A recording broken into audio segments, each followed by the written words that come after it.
Halo guys, aku Bagas Khairul. Belum lama ini aku sangat senang sekali karena channelku berhasil dimonetisasi oleh YouTube. Dan ini dia buktinya.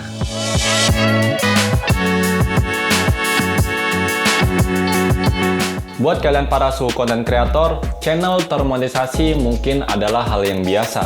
Tapi buat aku yang pemula, ini adalah suatu pencapaian yang luar biasa. Karena jika channelku sudah termonetisasi, setiap aku mengupload karya-karyaku di YouTube, aku bisa mendapatkan rezeki tambahan berupa uang. Ya, walaupun belum seberapa, akan tetapi bisa dijadikan sebuah penyemangat untuk aku menghasilkan karya-karya yang jauh lebih baik dan pastinya untuk mengupgrade channelku. Di video kali ini, aku akan sharing ke kalian semua bagaimana cara supaya akun YouTube kalian bisa termonetisasi dengan cepat. Dengan catatan, cara ini adalah cara yang aku gunakan di channelku sendiri. Sekarang kita masuk ke dalam topik pembahasan. Sebelum masuk ke poin yang pertama, aku mau sedikit meringkas sebuah cerita bagaimana aku membangun channel ini. Jadi, aku membuat channel ini pada tahun 2016. Saat aku masih duduk di bangku SMK. Konten pertama yang aku upload waktu itu membahas berita yang sedang viral. Saat aku upload konten tersebut, viewers yang aku dapatkan sangat banyak. Akan tetapi, karena aku tidak memiliki peralatan yang memadai, tidak lama channelku stop. Setelah 3 bulan, aku mengupload dari video yang pertama. Lanjut di tahun 2018, dengan kondisi aku yang sudah memiliki sebuah laptop. Dan ini dia laptopnya. Aku sangat suka dengan sinematografi yang terinspirasi dari seorang YouTuber. Aku pun belajar untuk menggunakan software editor dan iseng-iseng untuk menjalankan channelku kembali. Saat aku buka channelku, ternyata channelku terkena sebuah pelanggaran, yaitu melakukan re-uploader konten dari channel lain. Aku pun menghapus seluruh video yang ada di channelku dan menggantinya dengan karya-karya yang sudah aku buat. Dan lagi-lagi channelku pun kembali stop karena aku tidak memiliki sebuah kamera. Karena waktu itu aku hanya merekamnya menggunakan HP, jadi footage yang dihasilkan itu jauh dari kata bagus. Nah, baru di akhir tahun 2022, aku memiliki peralatan yang cukup memadai. Aku pun melanjutkan channelku kembali. Akan tetapi di sini ada sedikit masalah, yaitu kebijakan monetisasi YouTube yang berubah. Yang semula hanya 500 subscriber dan 1000 viewers, sekarang menjadi 1000 subscriber dan 4000 jam tayang. Wow, aku kaget. Sempat ngedon, akan tetapi apa boleh buat. Aku harus tetap melanjutkan channelku kembali dan tidak ada alasan lagi. Hingga di akhir tahun 2023, channelku berhasil termonetisasi oleh YouTube. Wow, jadi itulah sedikit cerita aku dalam membangun channelku. Sekarang kita masuk ke dalam poin yang pertama. Pusatkan tujuan apa yang ingin kalian gapai dalam channel kalian. Di sini aku ambil contoh dari channelku sendiri. Waktu awal aku membuat channel ini, tujuan utamaku di sini adalah supaya channelku bisa termonetisasi. Kenapa? Karena selain aku ingin memberikan manfaat kepada penontonku, aku juga butuh biaya untuk hidup. Jadi aku pusatkan target yang harus aku gapai, yaitu bisa mencapai 4000 jam tayang dan 1000 subscriber dalam jangka waktu 2 tahun. Kenapa harus 2 tahun? Ini semua terkait dengan kebijakan dari YouTube. Jika subscriber dan jam tayang tidak tercapai dalam kurun waktu 2 tahun, maka akan dilakukan reset oleh YouTube. Pertanyaannya, bagaimana cara mendapatkan 4000 jam tayang dan 1000 subscriber dalam kurun waktu 2 tahun? Utamakan kejar jam tayang atau subscriber terlebih dahulu? Masuk ke dalam poin yang kedua. Menggapai 4000 jam tayang dalam kurun waktu 2 tahun. Aku berspekulasi bahwa mencari 4000 jam tayang jauh lebih sulit daripada mencari 1000 subscriber. Oleh sebab itu, cara yang aku gunakan adalah dengan mengesampingkan positioning channelku untuk menghasilkan minat penonton yang jauh lebih banyak.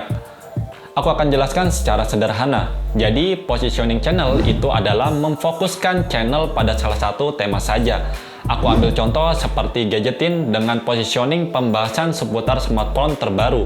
Atau aku ambil contoh lainnya seperti Garansi Drift dengan positioning pembahasan tentang memodifikasi mobil drifting. Sedangkan minat penonton adalah menghasilkan konten-konten yang banyak diminati oleh penonton tanpa memiliki batas waktu, viral sesaat. Di sini aku mengambil contoh dari channelku sendiri dengan konten yang berisikan tutorial, review, dan edukasi. Kenapa aku memilih ketiga jenis konten tersebut? Alasan yang pertama adalah karena ketiga konten tersebut tidak memiliki batas waktu tertentu atau viral sesaat, yang artinya konten tersebut akan terus dicari oleh para penonton pada setiap masanya. Aku ambil beberapa contoh konten yang ada di channelku. Berdasarkan analitik, kontenku setiap tahun grafiknya terus meningkat, jumlah penonton begitupun dengan jam tayangnya. Padahal di awal kontenku diupload, tidak ada yang menontonnya sama sekali. Akan tetapi seiring berjalannya waktu, channelku dicari-cari oleh penonton. Dan boom, jumlah penonton dan jam tayangnya pun meningkat. Dalam jangka waktu kurang dari 2 tahun, bahkan hanya 1 tahun, 4.000 jam tayang pun tercapai. Poin yang ketiga, menggapai 1.000 subscriber dalam kurun waktu kurang dari 2 tahun. Dalam kasus ini, ada beberapa hal yang aku lakukan di dalam channelku supaya penonton mau mensubscribe channelku. Yang pertama, memberikan benefit kepada para penonton. Aku ambil contoh di dalam kontenku yang berjudul Cara Memperbaiki Speaker Bluetooth JBL.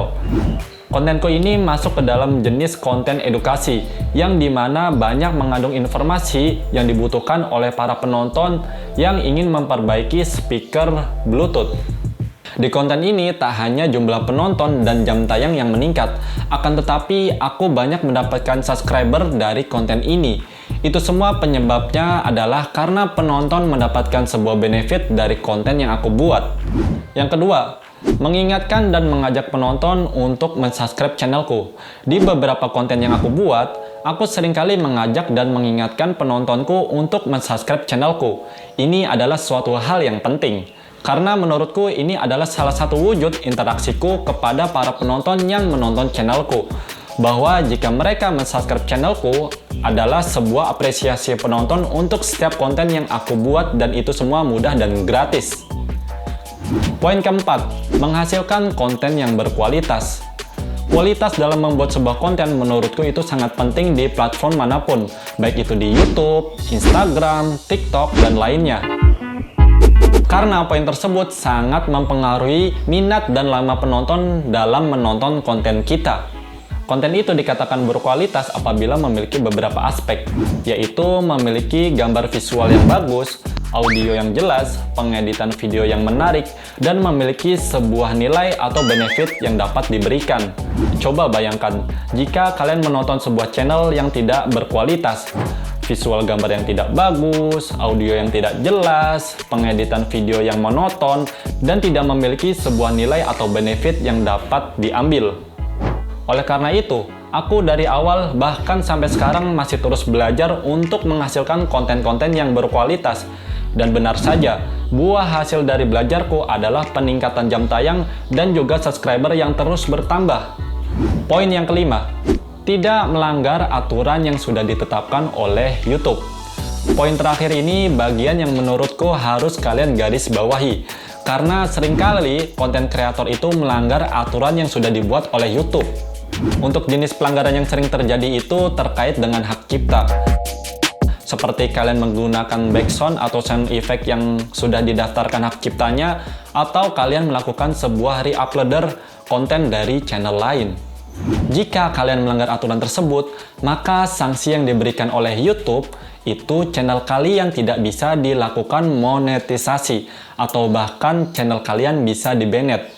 Sebenarnya masih banyak aturan komunitas YouTube lainnya yang bisa kalian pelajari sendiri di YouTube tentang kebijakan dan pedoman kreator. Kalau untuk contoh kasus di channelku sendiri, aku pernah melanggar hak cipta audio background di salah satu kontenku. Dan imbas dari sebuah pelanggaran tersebut adalah kontenku yang terkena sanksi tidak bisa dipasang iklan, sehingga konten tersebut tidak bisa menghasilkan AdSense. Biasanya ada logo dolar berwarna kuning di konten tersebut. Baik teman-teman, jadi itulah cara aku supaya channel YouTube bisa cepat termonetisasi. Mudah-mudahan ilmu yang aku sharing ke kalian bisa bermanfaat dan channel kalian bisa cepat termonetisasi juga. Kalau kalian rasa konten ini bermanfaat, silahkan like, subscribe, dan share ke teman kalian yang membutuhkan. Sekian dari video kali ini, saya Bagas Khairul pamit undur diri. Terima kasih.